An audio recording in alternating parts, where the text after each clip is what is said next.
Hello and welcome to today's March 15th Daily News Report. If you're a subscribed member of my community, then welcome back. You watch this channel each day because I keep you in the loop on what's really going on in Washington, D.C. with President Biden and the U.S. economy, so let's jump right in. Russian President Vladimir Putin has decided to hit back with some of his own sanctions.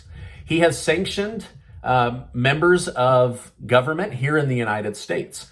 Putin has sanctioned President Biden, Jen Psaki, Anthony Blinken, Jake Sullivan, Hillary Clinton, and General Milley, just to name a few well-known names.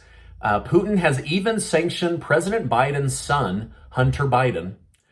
The people are now banned from ever going to Russia, and if they have any assets in the region, they will be frozen or confiscated immediately by Russia. However, I'm not sure any of them, except for maybe Hunter Biden, have any assets in the region, and none of them were planning on taking vacations, but Putin is hitting back. President Biden will be heading to Europe soon in what many are calling benching Vice President Kamala Harris to allow the big guy to take over negotiations with NATO relationships. Many news outlets, including far left-leaning news outlets, have openly said Kamala Harris's European diplomatic mission has kind of been a joke. She's frozen on stage when asked questions. She's laughed uncontrollably when she doesn't know the answer. And she didn't have an answer on how the United States is actually going to help. Let me just roll you one of the clips. Thank you. Thank you, Madam Vice President. I wanted to ask you about some reporting that my colleague here in Poland noticed. He recently spoke with the mayor of the largest border town, who told him that the refugee system is essentially not set up for this, that it will collapse. It's an improvised system that can work for maybe 2 weeks, but not indefinitely. And I'm wondering what the United States is going to do more specifically to set up a permanent infrastructure. And relatedly, is the United States willing to make a specific allocation for Ukrainian refugees? And for President Duda, I wanted to know if you think, and if you asked the United States to specifically accept more refugees. Okay. A friend in need is a friend indeed. Okay, I can first. Okay, so this time.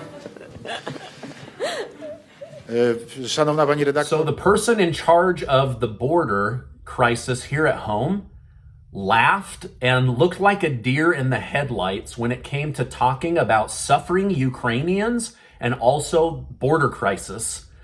Similar reactions happened with multiple different NATO partners during joint press conferences. However, the media is not covering this because they don't want you to see her actual performance. Now, I'm not sharing this to mock the vice president, but you watch this channel because I show you the truth about what's really going on. And right now, it's become obvious that she is out of her depth when it comes to international politics. Biden's first stop will be to Brussels to personally meet face-to-face with these same top NATO countries and NATO leaders to try to repair relationships and make a strategy for how to deal with Vladimir Putin. Biden said our success against Putin and his inflation will come by moving together with NATO allies. However, right now, NATO is not moving in sync with the United States. NATO allies said that they were going to cancel oil purchases from Russia, but then they just went ahead and sanctioned them, and then now they're just buying the same amount of oil from Putin. In fact, Europe said, oh wait, our citizens need affordable gas and affordable groceries. Sorry, America. So now you and me, we're being stuck with higher gas prices, and Europe is going to stay the same. China's going down, India's going down. You and me, we're paying through the nose. Now, speaking of gas and oil, the United States is now begging Saudi Arabia for more oil because we don't want to deal with crazy people in Russia.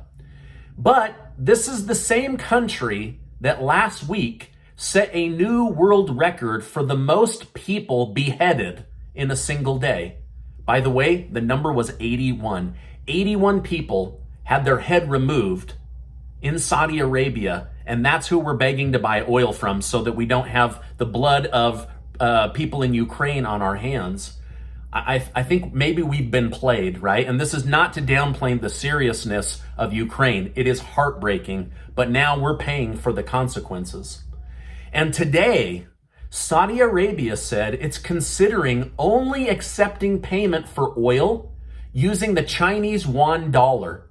So not even the US dollar. This could decimate the US dollar.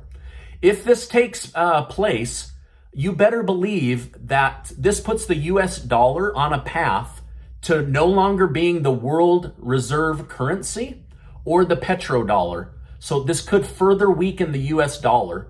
So while I know there's a lot going on in Russia and with oil, I feel like I'm watching the American people and the US dollar get its butt kicked day after day after day. I mean, it really begs the question, who's being hurt more? Russia and Putin, or the United States and its citizens with these rising gas prices and a dollar that seems to be losing value every single month?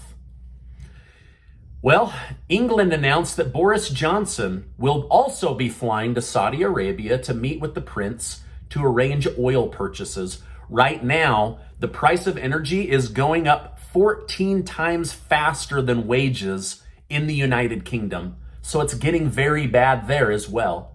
But hey, let's not drill our own oil here at home, even though we're sitting on trillions of dollars of oil here in the United States. Let's just keep buying from less bad countries that hold our fate in their hands. Again, take everything I share with you with a grain of salt. I'm just a guy on the internet trying to use common sense. And right now, my common sense is telling me something's not right.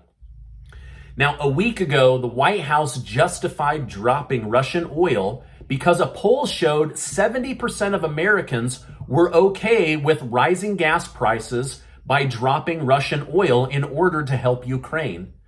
But now, 1 week later, we're only 1 week into this, 70% of Americans in a new poll said Biden is doing a terrible job on inflation and a terrible job on gas prices. So we wanted to help Ukraine, but now that it's a reality, we're like, oh crap, I'm gonna pay a lot for this. Even Vladimir Putin said in an interview this week, the United States is lying to its people to cover up high inflation. Russia only accounts for 3% of oil, but US gas prices have gone up way more than 3%. You do the math. That's coming from crazy Vladimir Putin.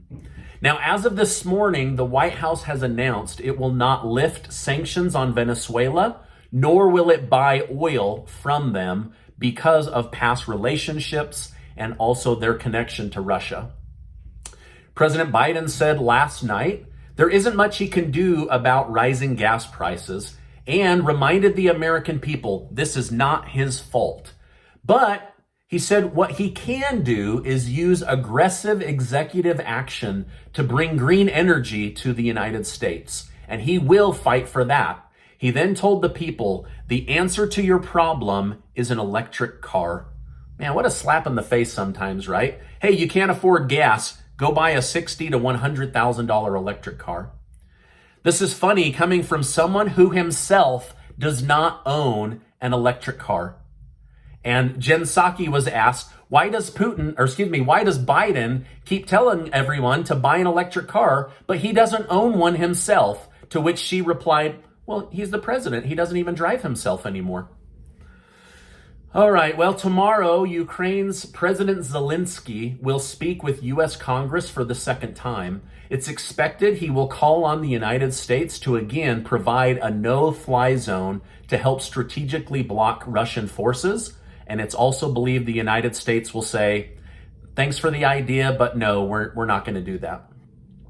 The company Amazon is pulling all of its employees from downtown Seattle. The company announced that the crime in Seattle has become so bad that they can't in good conscience continue to ask them to work in the downtown area. A strange stock move happened in the last 24 hours. AMC movie theaters, which last year was all the hype, right? It was going to the moon thanks to Wall Street bets, although it never made it to the moon. Now, that stock is just about cut in half. However, AMC used this to their advantage to avoid bankruptcy and refinance old debt, and now they're flush with cash. So now AMC Theaters has announced it will invest in Highcroft Mines in Nevada. AMC bought 22% of the mining company, and the stock jumped by 90% overnight. AMC believes there will be more money pulled out of mines and mining stocks in the next 5 years than from moviegoers. So the once movie theater company is now moving towards becoming a massive mining company that happens to show movies 7 days a week for some side money. However, it just shows that mining and mining stocks are going to be a big rage, which is why I told you about this last year. I think I shared 5 or 6 of the mining stocks with you, and some of them have gone down with the stock market, some of them have broke even, and a few of them are up 50, 60, even 80%. So hard to know which ones are going to do well, but we need gold, we need silver, we need nickel, we need aluminum, we need copper. So they're betting big time on these mining stocks. I've also shared many oil stocks with you in the last 12 months. Every one of them has gone up. Some of them way up, like 80 to 150%. But I want to tell you, right now might be a time to be cautious because everything is at all-time highs. And I read just this morning that many hedge funds are now quietly liquidating their huge profits out of these oil stocks. So you could see that go down, which would leave retail investors like you and I holding the losses. Remember, nothing can go up forever. Last thing, since many of you didn't catch last night's second show, I wanted to let you know 21 states have announced that they will remove the state fuel tax. It's believed all 50 states will follow this trend. And lawmakers in DC are petitioning heavily for the federal fuel tax to go away temporarily. It's one way that they could lower the price of gas temporarily and help everybody out. Also, 89 lawmakers have called on President Biden to restart the Build Back Better bill talks.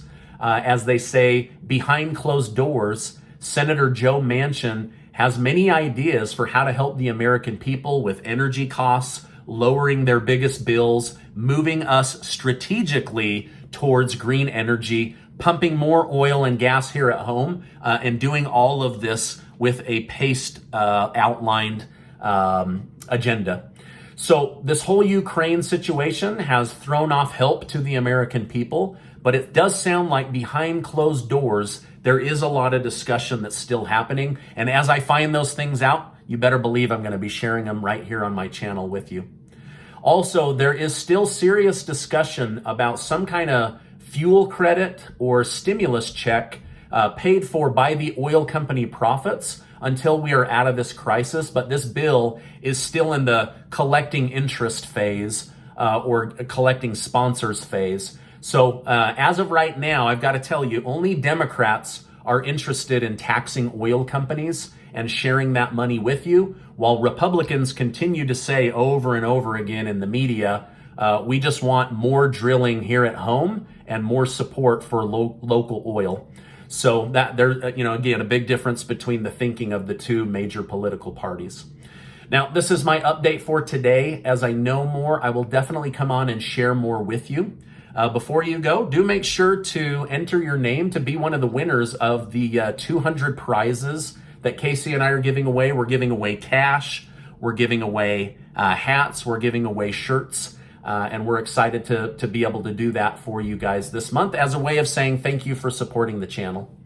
Now, before you go, I just want to remind you that you are amazing. I appreciate you being in my community, and I'll see you on the next video.